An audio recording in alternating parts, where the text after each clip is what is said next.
ಜಿಲ್ಲಾ ಪಂಚಾಯತ್ ಸದಸ್ಯ ಯೋಗೇಶ್ ಗೌಡ ಕೊಲೆ ಪ್ರಕರಣದಲ್ಲಿ ಶಾಸಕ ವಿನಯ್ ಕುಲಕರ್ಣಿಗೆ ಕೋರ್ಟ್ ಜೀವಾವಧಿ ಶಿಕ್ಷೆ ವಿಧಿಸಿದೆ.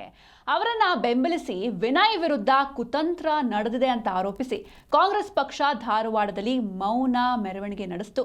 ಇದಕ್ಕೆ ತೀವ್ರ ವಿರೋಧ ವ್ಯಕ್ತವಾಗಿದೆ. ಈ ಕುರಿತು ಒಂದು ವರದಿ ಇಲ್ಲಿದೆ ನೋಡಿ.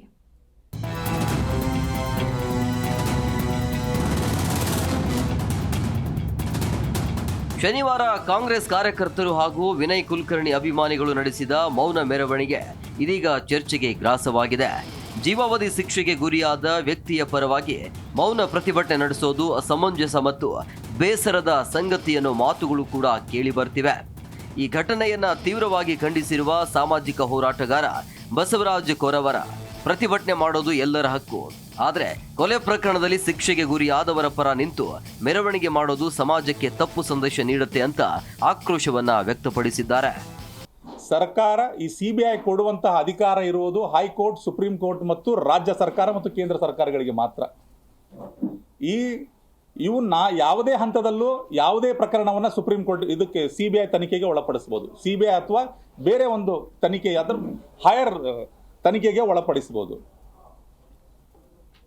313 ಹೈಕೋರ್ಟ್ ಮತ್ತು ಸುಪ್ರೀಂ ಕೋರ್ಟಲ್ಲಿ ನಮ್ಮ ಅಪ್ಲಿಕೇಶನ್, ನಮ್ಮ ರಿಟ್ ಪಿಟಿಷನ್ ಡಿಸ್ಮಿಸ್ ಆಗಕ್ಕೆ ಕಾರಣ ಏನಂತ ಕೇಳಿದರೆ 313 ಸ್ಟೇಟ್ಮೆಂಟಿಗೆ ಹೋಗಿದ್ದರಿಂದಾಗಿ, ಅಂದರೆ ಆರೋಪಿತರ ಹೇಳಿಕೆ ತಗೊಳ್ಳೋದಷ್ಟೇ ಬಾಕಿ ಇತ್ತು. ಅದರ ನಂತರ ಆರೋಪಿತರ ಹೇಳಿಕೆ ಬಾಕಿ ಇತ್ತು. ಆ ಸಮಯದಲ್ಲಿ ಬಂದಂಥ ಸರ್ಕಾರ, ಅವತ್ತಿನ ಏನು ಮುಖ್ಯಮಂತ್ರಿಗಳಿದ್ದರು ಸನ್ಮಾನ್ಯ ಯಡಿಯೂರಪ್ಪನವರು, ಅವರು ಏನು ಚುನಾವಣೆ ಸಮಯದಲ್ಲಿ, ಚುನಾವಣೆ ಪೂರ್ವದಲ್ಲಿ ಏನು ಮಾತು ಕೊಟ್ಟಿದ್ರು ಯೋಗೇಶ್ ಗೌಡರ ಕುಟುಂಬಕ್ಕೆ, ಅವರ ತಾಯಿಗೆ ಮತ್ತು ಈ ಭಾಗದ ಜನರಿಗೆ, ಅದರ ಪ್ರಕಾರ ಆ ಪ್ರಕರಣವನ್ನು ಸಿಬಿಐ ಹಸ್ತಾಂತರಿಸಿದರು. ಇನ್ನು ಕಾಂಗ್ರೆಸ್ ನಾಯಕರು ಇದು ಕೋರ್ಟ್ ವಿರುದ್ಧದ ಹೋರಾಟ ಅಲ್ಲ, ಷಡ್ಯಂತ್ರ ಮಾಡಿದವರ ವಿರುದ್ಧದ ಹೋರಾಟ ಅಂತ ಹೇಳಿದ್ರು. ಈ ಬಗ್ಗೆಯೂ ಆಕ್ರೋಶ ವ್ಯಕ್ತಪಡಿಸಿರುವ ಕೊರವರ, ಈ ಪ್ರಕರಣದಲ್ಲಿ ಷಡ್ಯಂತ್ರ ಮಾಡಿದವರೇ ವಿನಯ್ ಕುಲಕರ್ಣಿ ಅಂತ ಹೇಳಿದ್ದಾರೆ. ಮೊದಲು ಕೊಲೆ ಮಾಡಿಸಿ ನಂತರ ಹೊಂದಾಣಿಕೆ ಪ್ರಯತ್ನ ಮಾಡಿದ್ದಾರೆ.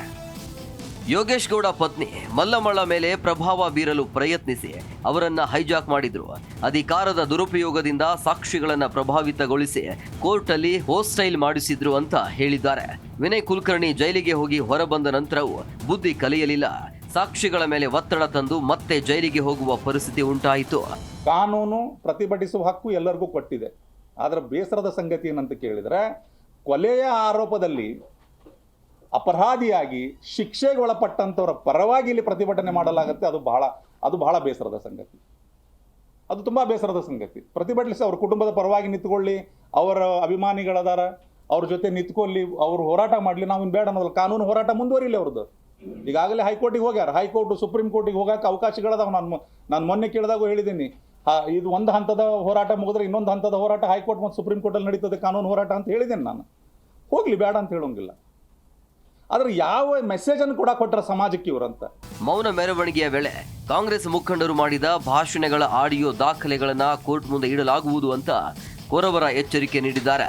ಕೊಲೆಗಡುಕರ ಪರ ಹೋರಾಟ ಮಾಡಿದವರಿಗೆ ಕಾನೂನು ಪಾಠ ಕಲಿಸಬೇಕಿದೆ ಎಂದಿರುವ ಅವರು, ಕೊಲೆಯಾದ ಯೋಗೇಶ್ ಗೌಡರ ಪರ ಏಕೆ ಇವರು ಮಾತನಾಡಲಿಲ್ಲ ಅಂತ ಪ್ರಶ್ನಿಸಿದ್ದಾರೆ. ಯೋಗೇಶ್ ಗೌಡ ಕೊಲೆ ಪ್ರಕರಣದ ತೀರ್ಪು ರಾಜಕೀಯ ವಲಯದಲ್ಲಿ ಹೊಸ ಚರ್ಚೆಗೆ ಕಾರಣವಾಗಿದೆ. ವಿಠಲ್ ಕರಡಿಗುಡ್ಡ, ಜಿ ಕನ್ನಡ ನ್ಯೂಸ್, ಧಾರವಾಡ.